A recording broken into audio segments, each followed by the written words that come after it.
کورس سی و یا دوره سی، زبان سویدینی برای مهاجرین در شهر ترانوس.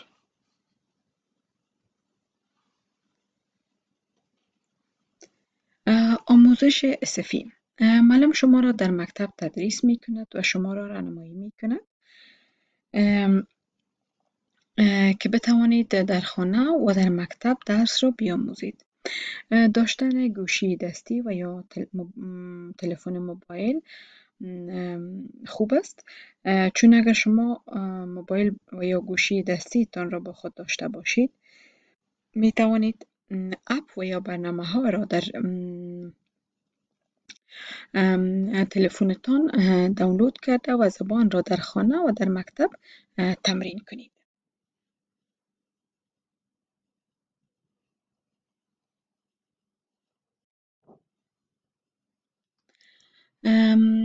وظیفه شما در مکتب این می باشد که و یا که در بخش خواندن اسفی این می باشد که شما تقسیم اوقات خود را دنبال می کنید. وظایفی که بر شما داده می شود در خانه و هم در مکتب وظایفتان انجام میدین. شما مسئولیت درسایتان را به عهده میگیرین و این به معنای است که وقتی شما چیزی را درک کرده نمی توانید و یا نمی فهمید از معلم پرسان می کنید، سوال می کنید. همچنان در بین درس ها در بین درس در صنف فعال می باشید و وظایفتان را انجام داده و بیرون از مکتب از زبان استفاده می کنید. به می شکل شما میتونین که خودتان تاثیرگذار باشین و بتانین زبان سویدنی را به شکل خوبتر بیاموزید. تمام اشخاص امکانات مختلف دارن و به انواع مختلف میتونن زبان را یاد بگیرن. بعضی از اشخاص هست که زیادتر ضرورت داره به زبان سویدنی تمرین کنه و بعضی اشخاص هست که میتونن به بسیار مدت کم زبان را بیاموزند.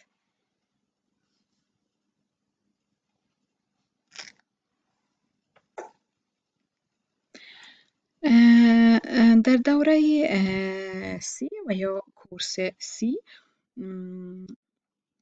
شما ادامه می دهید به تمرین کردن چیزهایی که حالا بر شما میگم که البته می باشه از جمله شنیدن، خواندن، صحبت کردن و نوشتن در کامپیوتر.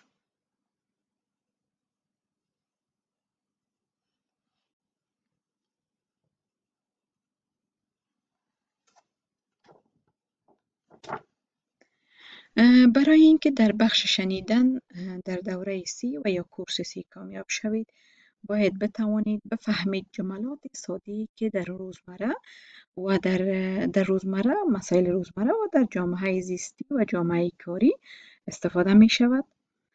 شما باید بتوانید به طور مکمل تشریح بدهید چیزی را که شنیده اید و چیزی که به حساب بر شما چیزی که شنیده اید بتانید به مو شکل عمل بکنید. یعنی وقتی که شما میشنوید که بر شما یک دستور عمل داده می شود بتانید به مو عمل امو وظیفه را انجام بدهید.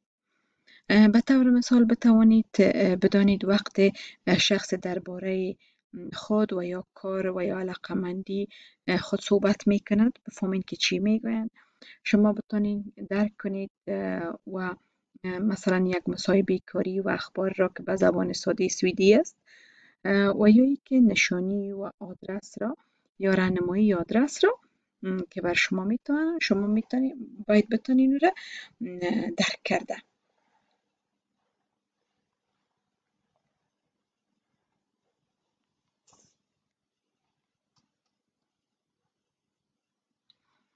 بخش مهم دیگی که در کورس سی است البته بخش خواندن می باشه. برای تمام کردن و کامیاب شدن در کورس سی در بخش خواندن شما باید بتوانید بخوانید و درک کنید، یعنی بفهمید متن‌های روزمره را که درباره جامعه و جامعه کاری است. شما بتوانید نشان بدهید که دستور عملی که به شما داده شده به آن عمل میکنید، یعنی وظیفه‌ای که به شما سپرده شده و یا چیزی که به شما گفته میشه شما میتوانید با آن عمل کنید. شما باید بتوانید که جربست کنید و درباره متنی که خونده اید دوباره صحبت کنید و یا که بتانید دوباره معلومات بدهید. و باید استراتژی های مختلف خواندن و یا انواع خواندن با انواع مختلف خواندن شما آشنا باشید.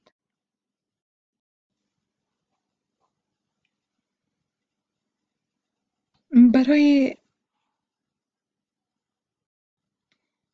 این که شما بتوانید بخش های کورس سی را تمام کنید، یک بخش دیگه است که به نام لحظه و فشتو می باشه، به معنای این که بخونید و بفهمید.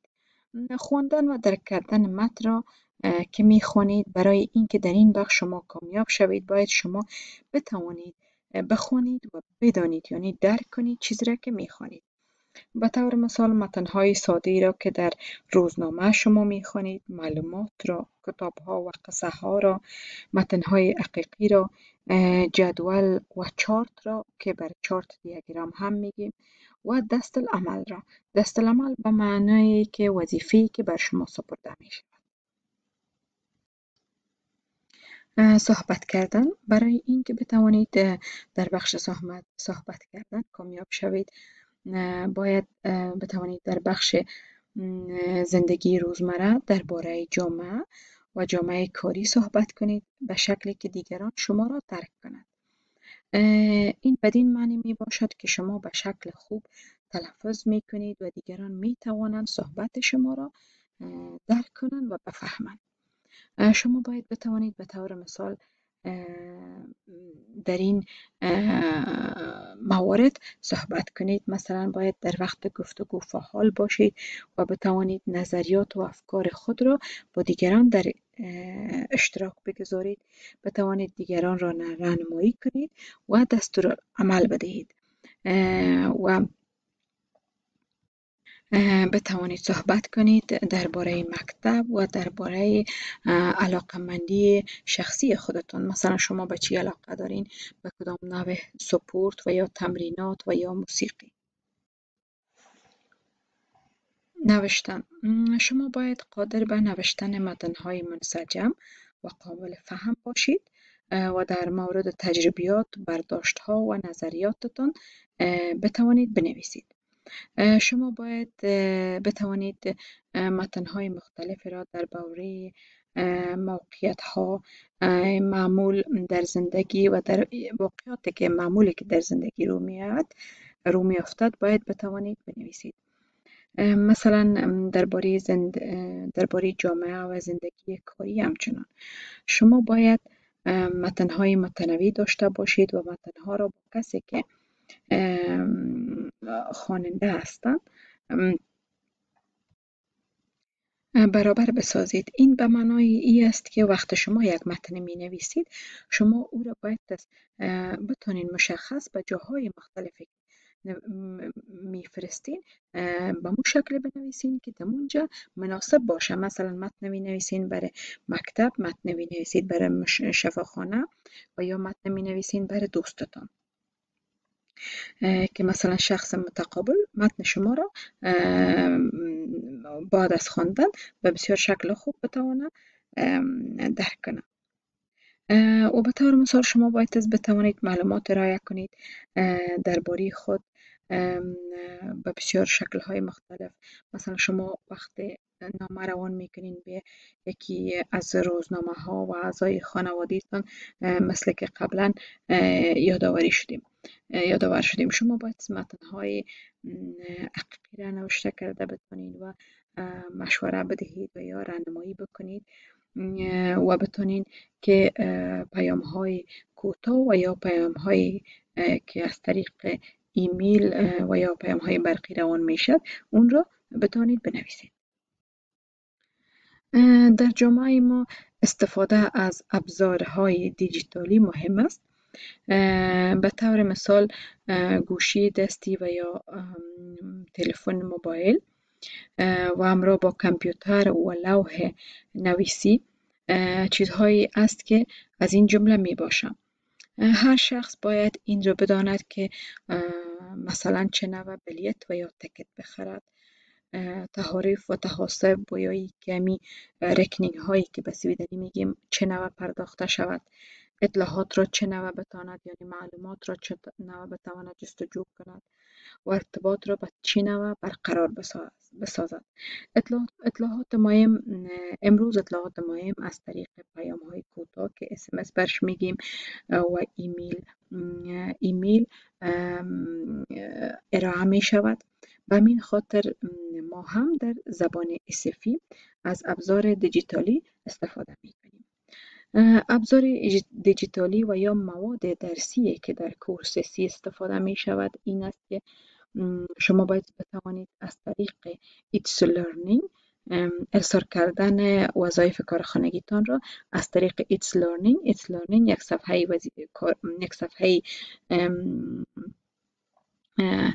کاری می باشد که از او طریق بتانید کارخانگیتان بفرستین. نوشتن در ورد آفیس 365 که یک برنامه می باشد در کامپیوتر که شما می توانید او متنهایتان بنویسین و شما بتوانید که از طریق کامپیوتر معلومات را حاصل کنید و بتوانید که استفاده از ایمیل را یاد بگیرید. همچنان تمرین کردن و منظم ساختن و بجا گذاشتن وظایفی که شما در مکتب انجام میدین یعنی متنهایی که نوشته میکنین بالایی هم تمرین میکنیم که شما به چه نوع بتونین اینها را در ابزار دیجیتالی از ابزار دیجیتالی استفاده کرده اینها را نگاه بدارید و از اینها استفاده کنید. این بود معلومات کوتاهی درباره کورس سی که از طرف وکس ترانوس برای شما ارائه شد.